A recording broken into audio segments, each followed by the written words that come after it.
is Shawn Lane, this incredible new guitarist who has simply exploded onto the music scene recently?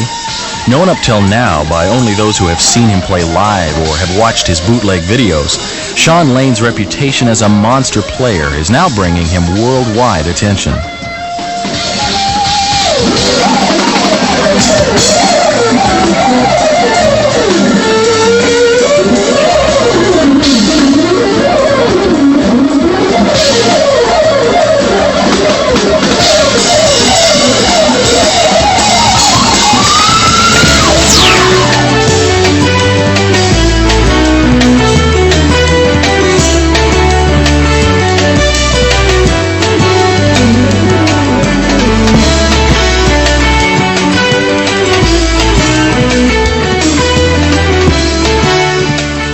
REH and CPP are very proud to present for the first time Shawn Lane in this two-part instructional and performance video series.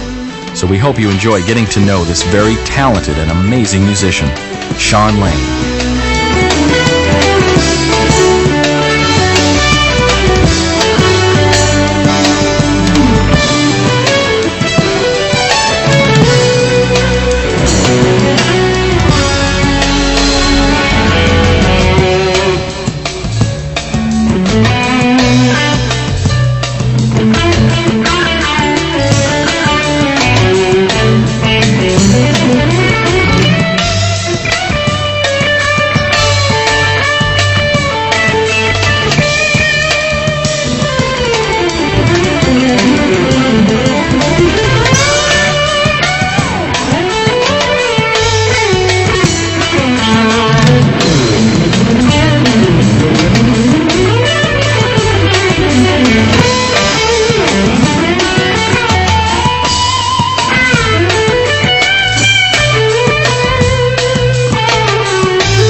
Welcome to my instructional video.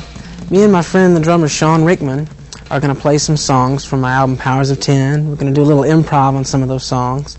Then I'm going to talk for a little while about some of the techniques that I do, some of the unusual techniques, and also some of the basic scales and exercises that I used when I was first starting guitar that might help you to advance towards some of the things that I play. And I'll also talk a little bit about some of my influences and some of the things that I think about music and vibrato and other things in guitar.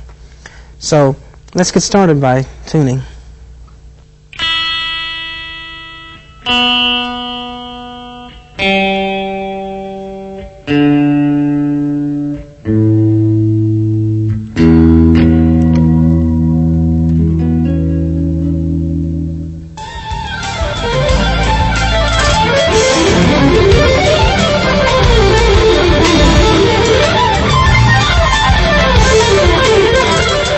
Well, I've been asked a lot over the years how I developed a lot of the techniques that I use, especially people are interested in a lot of the fast techniques, and they're always asking me about exercises and the different kinds of things that I've done to learn and to play and execute the fast things that I play. And the answer is it's not a very simple thing. People expect an answer real quick, and it takes a long time. So hopefully I can explain some things in this section that'll give you an insight into that. I've been playing about 19 years, and I started a lot of the heavy practicing I did when I was about 12, 13 years old. I practiced, constantly then, but I haven't practiced, worked on the technique much in probably 8 or 9 years. I've worked mostly now on just musicality and what to do with the technique. But a lot of the techniques I evolved were based on my love for instruments other than guitar. I listen to a lot of piano recordings and a lot of saxophone recordings. I'm especially a big fan of a lot of great classical piano recordings and stuff. So the sound I heard in my head and the sound that influenced me was not necessarily very guitar-oriented sound. So I developed a series of techniques that kind of give a different sound to the guitar. Yeah, one good thing to do that I used to do was to learn pieces for other instruments on guitar. And I really love classical music, but instead of learning how to play fingerstyle or gut string classical guitar, I would learn other pieces like clarinet or violin things on the guitar. One thing I could play a little bit of is a thing that Jascha Heifetz did called Horace Staccato. It was a good guitar exercise in alternate picking.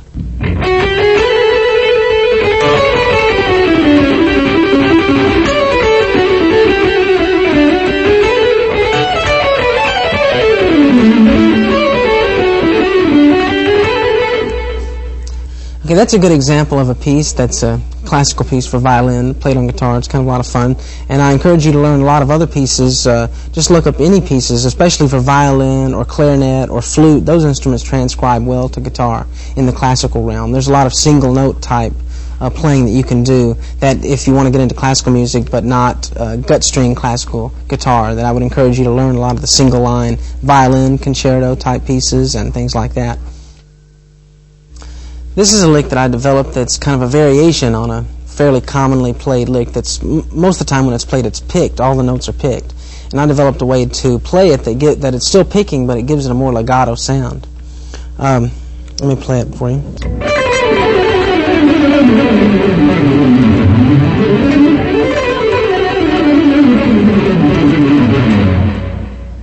Okay, this lick is a variation on rhythmic groupings of fours on 3 notes per string, which is a pretty popular lick. It's been done by a lot of people. Al Di Meola, Yngwie, different people.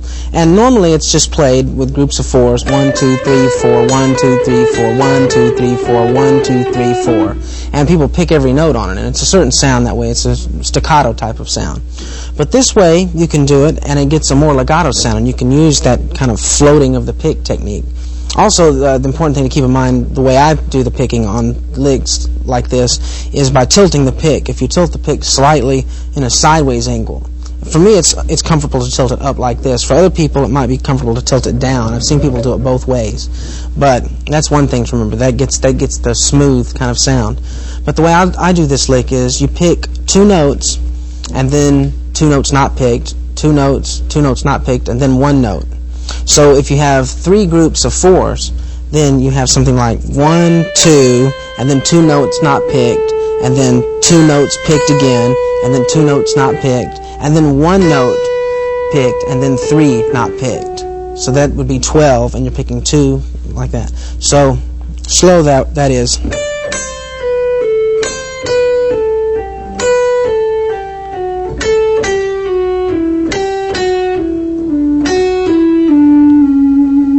And then it has a different kind of sound to it. It's more legato.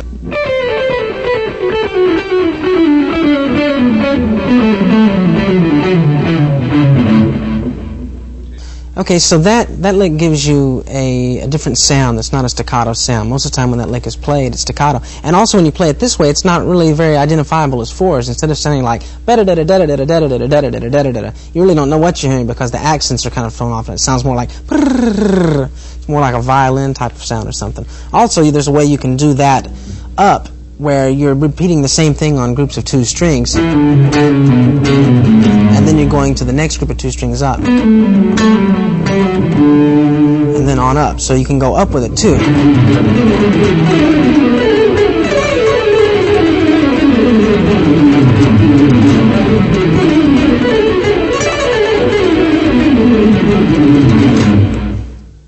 This is some variations on that using both the up and the down.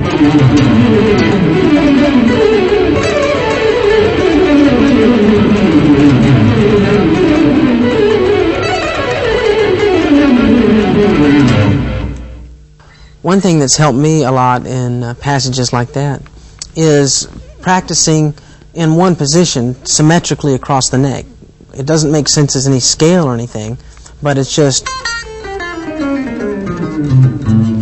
So you could go. That's kind of a medium speed. Fast would be... And that way you can concentrate on getting the coordination down between the two hands, and you don't have to worry about a lot of different shifting for scales and stuff. And you'll find that once you have the basic coordination down, just in a symmetrical shape, then it'll be a lot easier to move it into whatever scale you want, if you want to do it in a major scale or a minor scale. But the first key is getting the coordination down. And then you can even practice things like chromatically moving up the neck doing the same coordination, which is more difficult.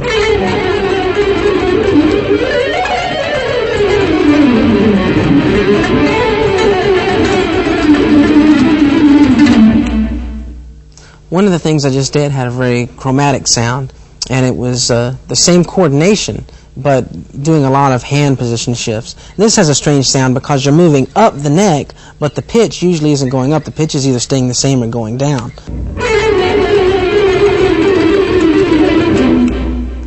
So it's like...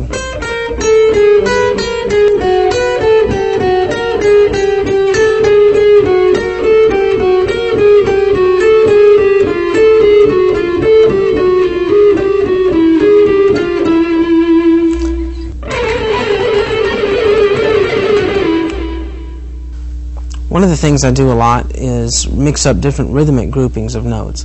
That I talked about earlier was the 4 notes rhythmic groupings. 1, 2, 3, 4, 1, 2, 3, 4. Another way is to do rhythmic groupings of 5. But this is a thing where I mix rhythmic groupings of 4 and 5. So it goes 1, 2, 3, 4, 1, 2, 3, 4, 5, 1, 2, 3, 4, 1, 2, 3, 4, 5. And when you play that over a 4/4 type of beat, it's really interesting because you can't pin down where 1 is ever. It's always just floating around over it. And this uses, instead of using the hammer-ons, and hammer-ons and pull-offs, this is more of a strict alternate picking type of lick. Again, I start on the upstroke. Some people tend to start on the downstrokes, but in my particular mode of picking, I start on the upstroke, and that makes all the difference. On downstroke, I can't even do it. If I start on a downstroke, it's kind of a disaster, but I start on an upstroke.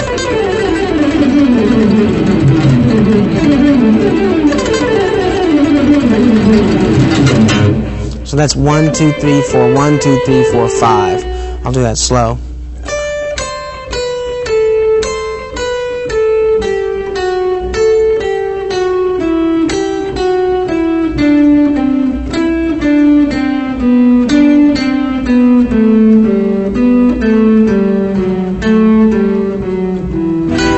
E minor type of scale.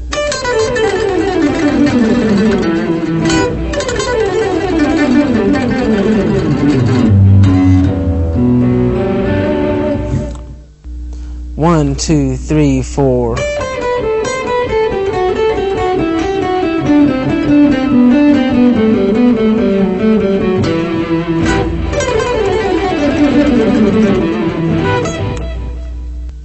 Another thing you can do is rhythmic groupings of 6 using 3 notes per string, which I do like this.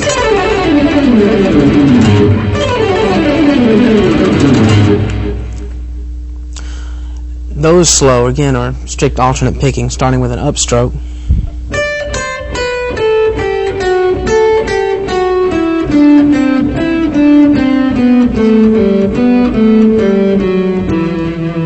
Again, that was kind of an E minor scale, G major.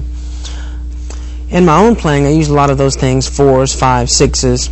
I try to mix them up a whole lot so that it's not too much or doesn't linger too long on any one thing. But one thing you can do, a lot of times, it's just adding a little bit to something will change the whole way that it fits over the beat.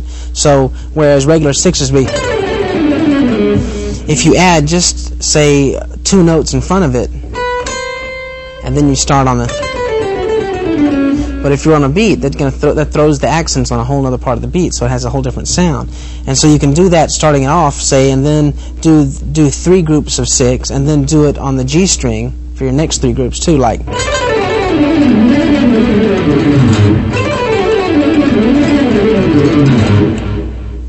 1, 2, 3, 4.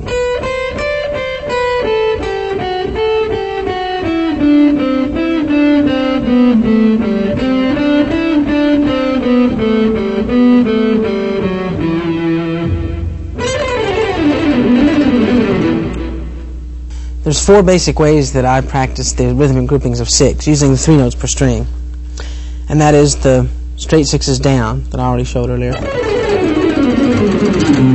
Then using that same shape going up the neck.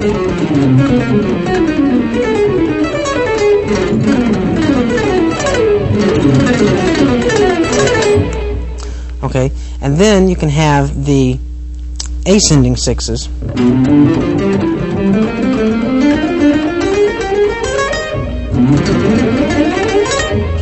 And then you can also do those backwards down across the neck.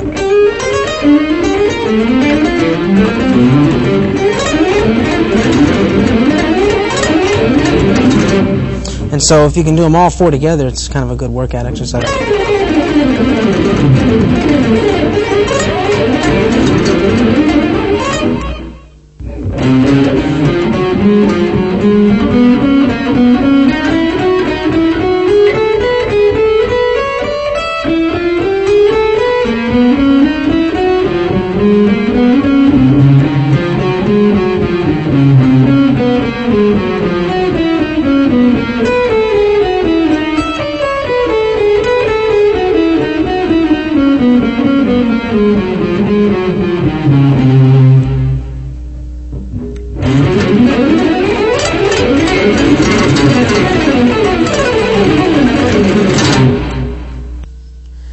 This tune we're about to play is called Rules of the Game.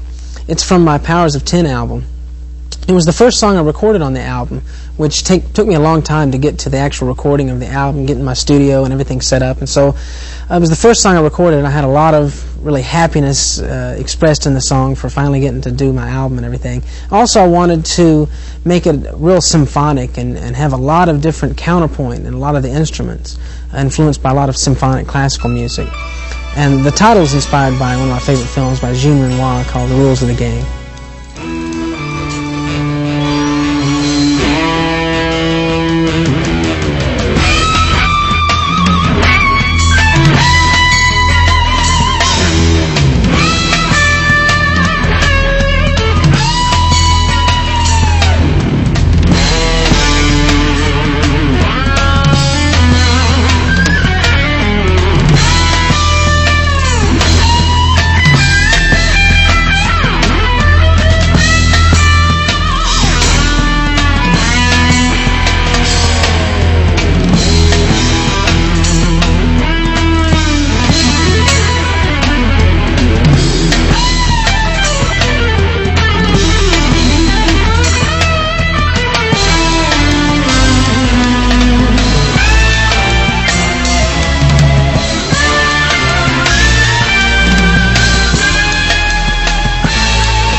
Okay, up to now we've been talking about more standard types of passages that I used when I was starting out to build my coordination and dexterity.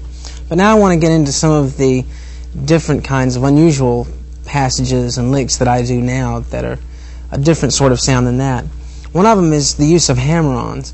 And a lot of times people link hammer-ons and pull-offs together. They're almost always linked. But there's a way you can do hammer-ons that doesn't really involve any pull-offs, where it's just hammer-ons isolated by themselves. And likewise, there's some licks that are just strictly pull-offs. So I'd like to get into that right now. Here's one of those. Slow, that's...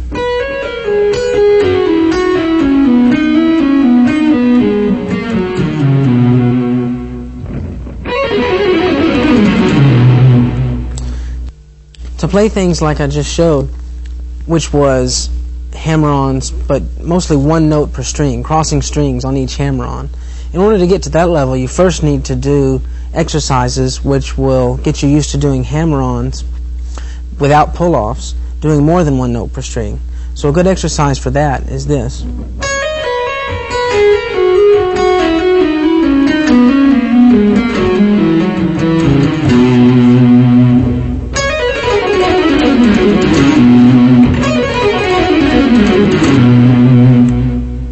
That lick you play by doing 5 hammer-ons and then you pick the 6th note. That's the pattern all the way down. So let's run through it. Hammer, hammer, hammer, hammer, hammer, pick. So that's 1, 2, 3, 4, 5, 6. 1, 2, 3, 4, 5, 6. 1, 2, 3, 4.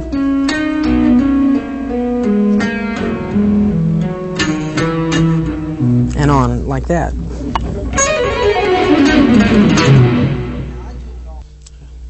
A good thing to practice with that lick is to practice playing it in all different types of scales and positions. Major, which is the one I just showed, or in minor, or then you can get into switching the positions more rapidly. Like one way that's a very interesting chromatic sounding lick is you just switch the position up a half step each time you do the shape. So it's...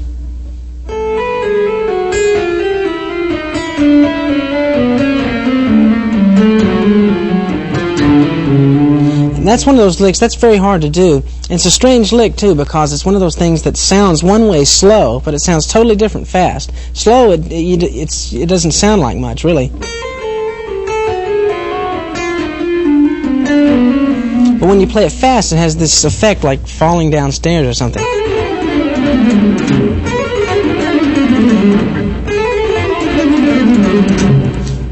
Also, you can get into a lot of very wide intervals using that technique, and it gets harder and harder the wider you go with the interval. One would be a diminished type of interval.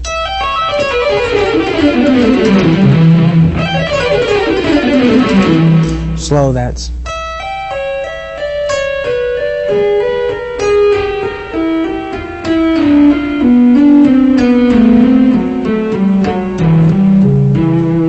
Or you can get even wider to like an augmented style interval.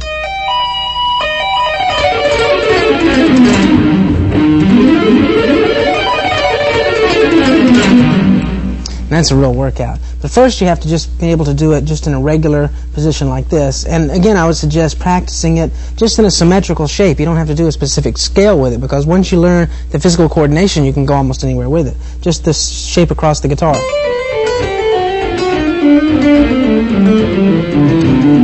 And once you get that as a coordination, then you can go. Or even skip strings, or do, it can lead into any number of avenues.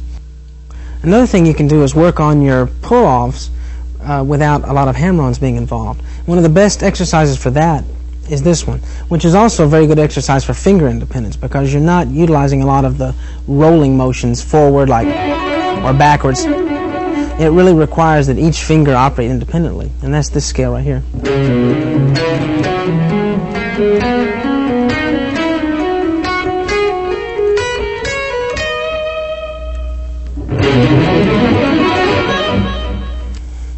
And then, just like in the other one when you went to a chromatic, just going up with each string switch, the version of that in this would be doing it like this.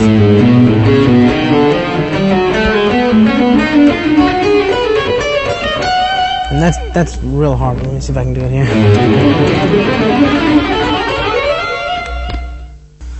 Okay, that was an ascending version of the pull-off exercise. Now there's a descending version of that too, where you're picking one out of every 6 notes. It goes something like this: 1, 2, 3, 4, 5, 6. 1, 2, 3, 4, 5, 6. 1, 2, 3, 4, 5, 6. Okay.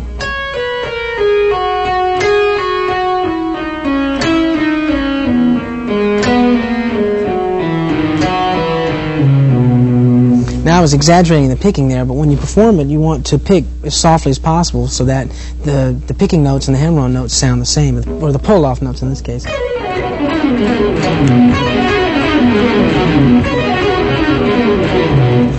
Okay, but also you can do something kind of neat with this, since it's downstrokes. A lot of the things I'm doing are upstrokes, but this is all downstrokes. You can grip the pick tighter, and every time you hit the downstroke, accent it a lot and put a harmonic in there, and it makes kind of for an interesting sound. And you add another little trill in there if you go.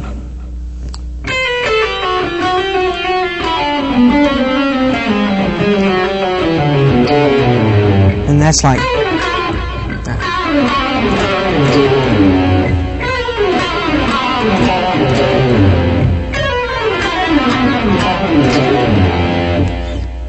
Okay, and this is the ascending version of the hammer-on type of pattern.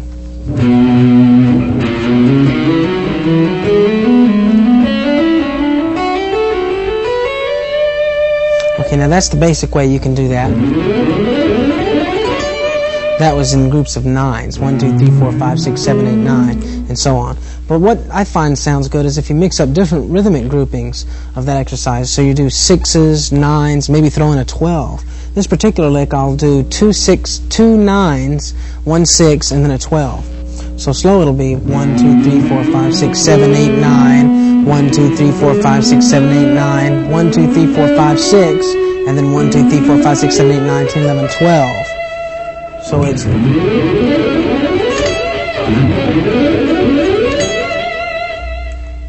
After you've covered those basic 4 hammer-on and pull-off exercises, you can start to get into the 1 note per string hammer-on type of territory. And a good way to start practicing that is just to do a triad of some sort.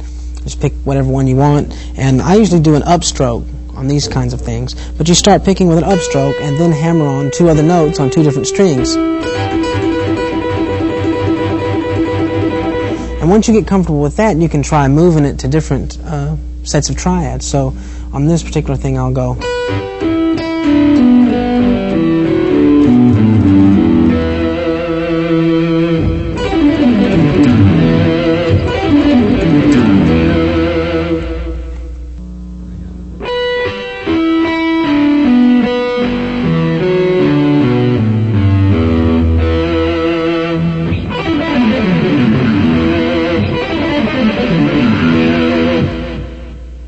There's all kinds of directions you can go in with that triadic hammer-on type of approach, moving it all over the neck. Kind of a whole tone type scale or augmented.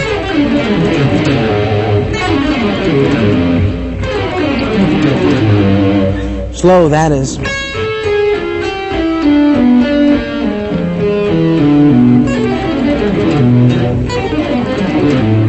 Okay, and there's just, you can just do that for days. There's no limit to that. So I would encourage you to make up your own pattern. Just try any kind of triads you want to try in any kind of situation and make up your own variations. Then there's another way where you can, that's descending type of triads. Now there's another ascending type of triad you can do where it's like arpeggios. You're doing arpeggios essentially, but instead of playing them like sweeps, like you're picking every note of them, and sometimes finger picking. In my case, in the upward triads, I use my middle finger in conjunction with the pick to make some of the string skipping easier instead of jumping around with the pick. So in this, I'll do a triad lick like this.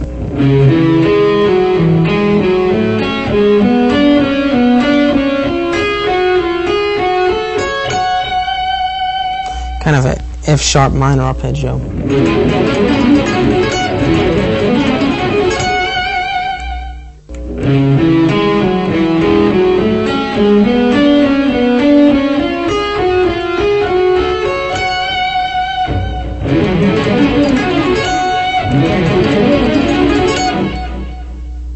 Okay, a cool lick that you can use that utilizes some of those triadic hammer-on concepts is this mixed Lydian style lick.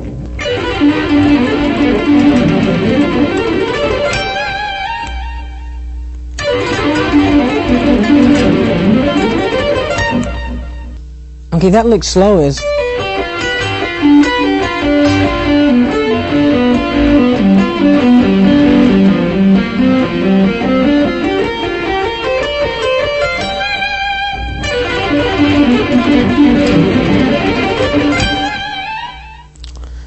Okay, the song Gray Pianos Flying is another song kind of like Rules of the Game, in that it's a strange mixture of symphonic classical music and rock band. So it's a kind of unusual fusion of those elements. The title came from my daughter. A lot of times I have trouble naming instrumental pieces because they don't really represent anything specific to me. It's just pure music. And so sometimes I'll ask people what they think it should be called, and I asked my 10-year-old daughter what she thought it should be called, and to her it meant Gray Pianos Flying, so that's why I called it that.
A lot of the passages I like to play are kind of influenced by Charlie Parker and other bebop people, and the syncopation and some of the intervallic structure. But they don't necessarily have to be over jazz changes. You can employ a lot of those kinds of things over just rock music and pop music. I've done that for a while. So I'll show you a couple of the passages that I like to play. One is something like this.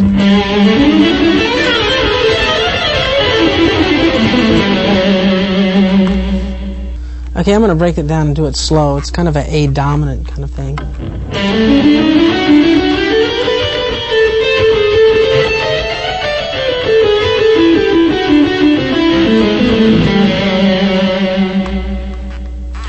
Here's another kind of bebop style lick that I like to play. You could use this over kind of a B dominant.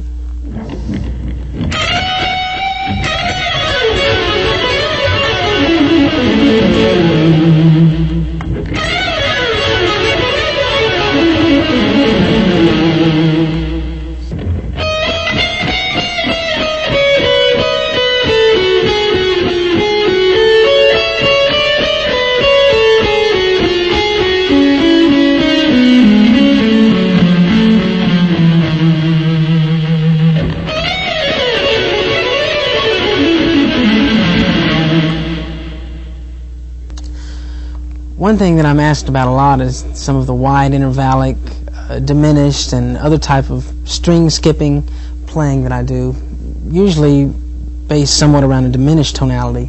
I'll do it first in just the basic diminished key, so B.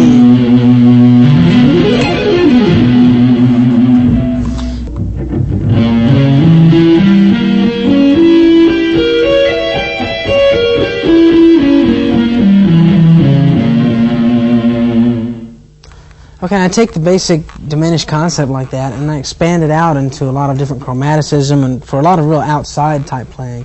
I use a lot of different techniques. Sometimes it's hammer-ons and pull-offs and sometimes it's picking. Like if I'm doing hammer-ons, a lot of times I'll double up on the first couple notes, give it a different kind of sound like this.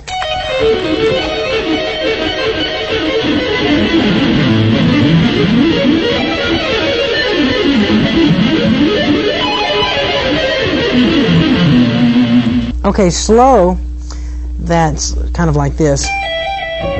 And then you move around the positions. Each group of 6 notes, you skip a string, and then you move over to another fret. You know, you could go a half step up or a whole step up. Just try to mix it up and get a real outside kind of sound.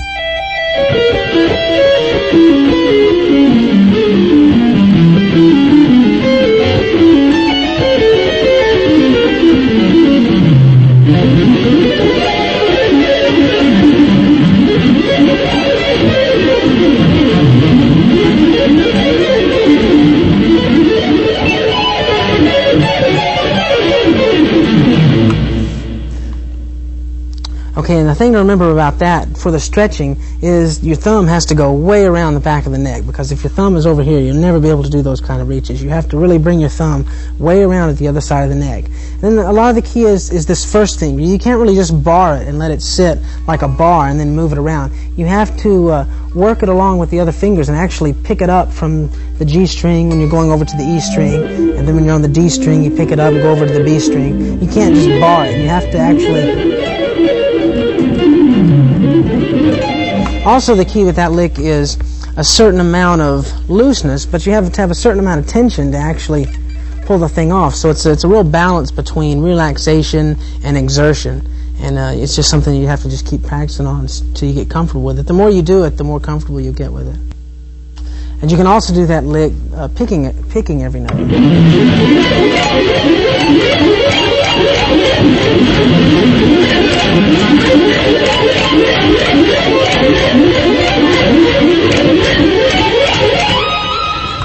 You know, and you can go on and on with it, and you might not want to do it that many times, but it's a great thing to throw in every now and then if you want to do something real outside sounding. The thing to remember that is getting the pick over the other string, and then to also pick it in such a way that it really makes a snap, and that gives it a lot of definition.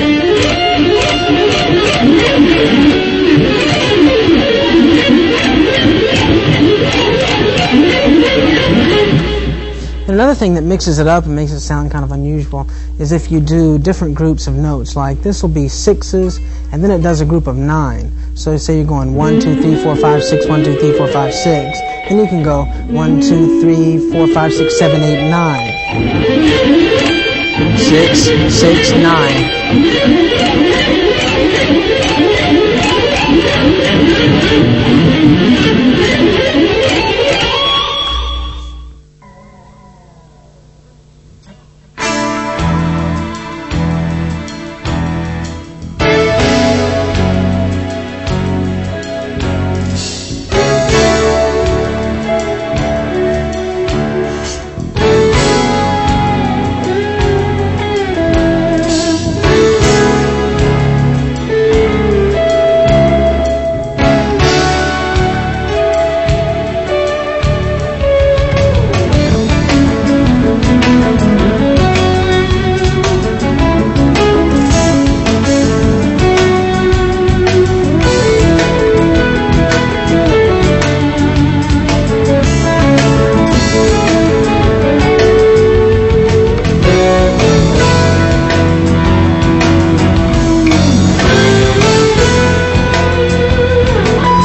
This is a song from my album, Powers of 10, called Epilogue for Lisa. It's one of my favorite songs, and it's also one of my favorite styles of playing the guitar, playing real slow and expressively. And then after I finish, I'm going to talk about some of the ways I've played in that, and I think you could learn from that.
And I use the vibrato in this song in a way that's not blatantly vibrato. A lot of times people use it for...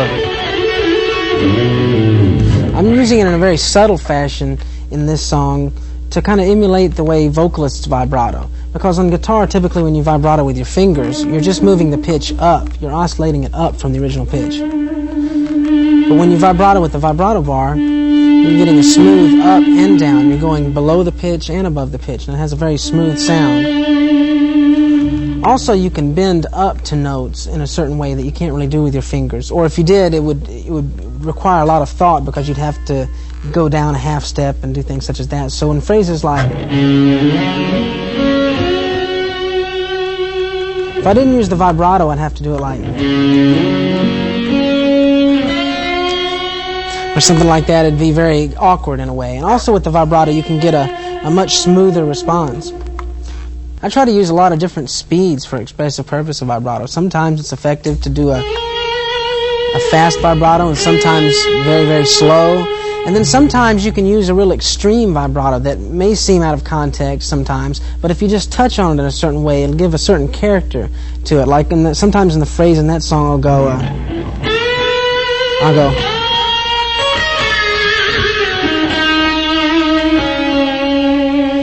And you just kind of touch on it for a minute, like... The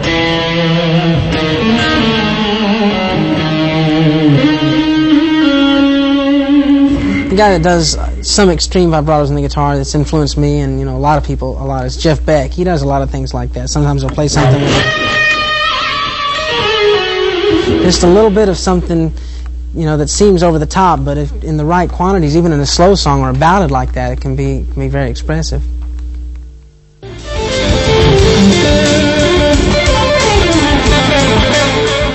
Coming up next, in a brief interview, we ask Shawn to explain his guitar and stage setup and talk about his musical influences.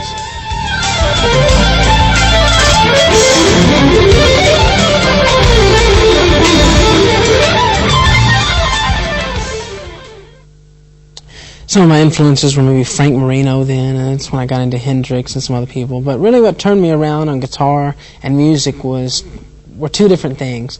I saw Alan Holdsworth play live in concert in 1978, and I was about 14. And I didn't know who he was. I just showed up at the concert. It was with the band UK. I didn't even know who they were. I just went to the concert because it was some bargain concert, I think. And it just really changed my whole life about guitar, and really made me see guitar in a whole other way. And I thought I wanted to go in a direction like that after I'd seen him. And also the keyboard player that I ran into a couple years later that played in Black Oak, Arkansas, a band with me about 12, 13 years ago. He was a classical pianist, and he had learned from the time he was a kid to play a lot of classical pieces, a lot of Liszt and Brahms and Rachmaninoff. And up until then, classical music, I just didn't think much about it. It had always been, when I was a kid, it was just something that was pretty or something that was just kind of in a museum somewhere or something. But when I saw this guy really play this stuff live, it really had a big effect on me. And so I really saw the vibrancy and the aliveness of it, and how it could still relate to any time. It's a timeless kind of music, so that really had a big effect.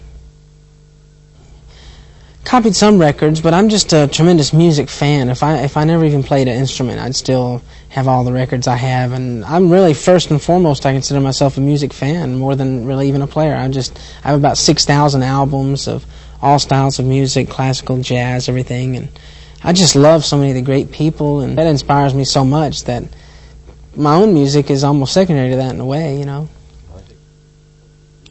Yeah, this is a guitar that Ibanez built for me, and it has some of the neck is modeled after the guitar that I played the longest, which was a Roland guitar. It was the guitar that came with the original synthesizer, the GR300. I got it in about 79, and I played that guitar for about 13 years or something. And so when I had Ibanez build me this guitar, I had to model the neck after that guitar, because Ibanez was actually the original manufacturer of the Roland guitars too. It was under the Roland name, but Ibanez made it. And I always liked curly maple, and because I played that guitar so much, I'm really attracted to arch top guitars. I'm not real comfortable with a flat top on a guitar, so arch top is where it's at for me. Any special electronics in it? No, I tend to like just DiMarzio PAFs, These are, I think this is a PAF with a kind of a low magnetic pull, some new thing that they've kind of come out with. But my theory is toward weak pickups. I don't really like the real loud and hot pickups because I just hear too much of the electronics and too much of the fuzzy kind of sound. I think if the pickup is real weak and then you get the volume you need out of the amp, then you're hearing more of the wood and the string. It's just an overall better tone. Strings, well, I use Diodario strings, and I like all different gauges. Use 9s right now, but you know, sometimes I like to tune to E flat or even down to D. I might use a heavier set, but I'm really happy with the consistency of those strings, and we're good. And guitar picks just straight ahead. Well, guitar picks, I use these Jim Dunlop Jazz 3 picks. I like kind of a small pick that I can fit in kind of the first joint of my finger, and I like the point. I can't use Jazz 2 or Jazz 1. I have to have like the point that's on the Jazz 3. They changed the formula a little bit on these, and I kind of like the older ones better, but I use the new ones right now. Live, I try to play in quadraphonic. I use usually 4 amplifiers. I have one set of effects, usually a delay or a chorus or compressor maybe sometimes, that go through all the amplifiers. Then each amplifier, there's one amplifier that's in real time, and then each amplifier after that is delayed a few milliseconds from the previous one. So if you have 4 amplifiers, you might have one in real time, then you might have one delayed 10 milliseconds. The whole signal is delayed. Then the next one might be 12 or 13, the next one might be 18 milliseconds. And that evolved out of playing a lot of top 40 and bar bands and stuff, and so many of the rooms I played just had atrocious acoustics. So instead of depending on it ever sounding good like that, I just decided to create my own acoustic environment through using the delays and different amplifiers. And also, I use these Holmes amplifiers I've had for almost 20 years. That was the first amplifier I ever bought, and I'm still using it. I bought it 20 years ago. And then I've got this tube-powered overdrive, the Westbury, that's been discontinued for a long time. I got it probably 8 or 9 years ago. And the Holmes aren't that great in and of themselves, and the Westbury isn't that great in and of itself, but the two together really make something that's it's a real smooth sound. It's hard to find in a lot of the newer amps today. I find a lot of them sound kind of cold.